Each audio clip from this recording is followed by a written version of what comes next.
Kalau Anda melihat pernyataan Presiden Prabowo dalam pidatonya, seringkali beliau mengatakan, di mana salahnya kalau uang itu saya gunakan untuk memberi makan masyarakat.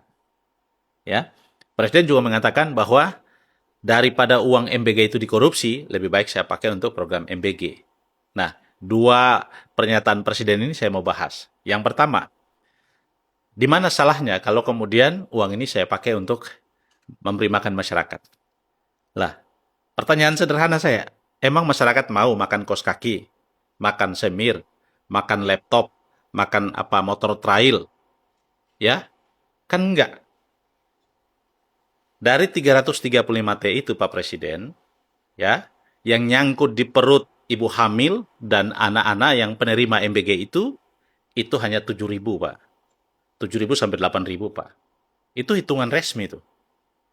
Selebihnya itu nyangkut di pemilik dapur, penyedia pengadaan barang dan jasa, pengelola kebijakan, dan orang-orang yang terlibat di sekitar proyek MBG itu.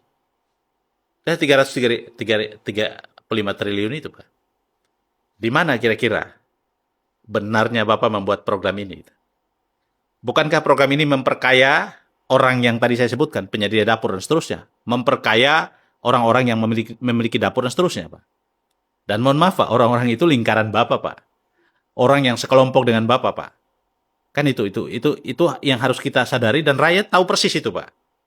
Yang kedua, Pak, daripada uang ini dikorupsi, lebih baik saya gunakan untuk program MBG, Pak. Dari sudut pandang mana dikorupsi? Coba saya lihat. Pertama, MBG ini diambil dari dana pendidikan. Yang kedua, dari hasil efisiensi. Dari hasil efisiensi dan dana pendidikan ini kemudian masuk ke postur APBN. Dari APBN baru kemudian diprogramkan dalam bentuk program MBG. Di mana dikorupsinya? Ini bukan uang yang mungkin yang Bapak maksud itu dikorupsi itu diambil dari pos-pos anggaran yang sudah di Kementerian Badan dan Lembaga. Tapi itu kan sudah ditarik masuk ke pos anggaran APBN. Kemudian Bapak gelontorkan justru di BGN dan di proyek MBG inilah potensi dan dugaan korupsi besar-besaran terjadi, Pak.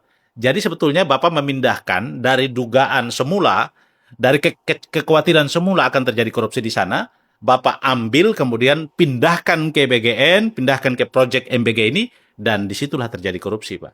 Jadi sebetulnya itu yang benar, Pak. Jadi tolong kemudian kita publik dibuat lebih sadar dan masyarakat harus jeli melihat persoalan ini sehingga kita tidak disesatkan oleh pernyataan-pernyataan walaupun sekalipun presiden yang membuat pernyataan, kita tidak boleh sesat dalam memahami itu.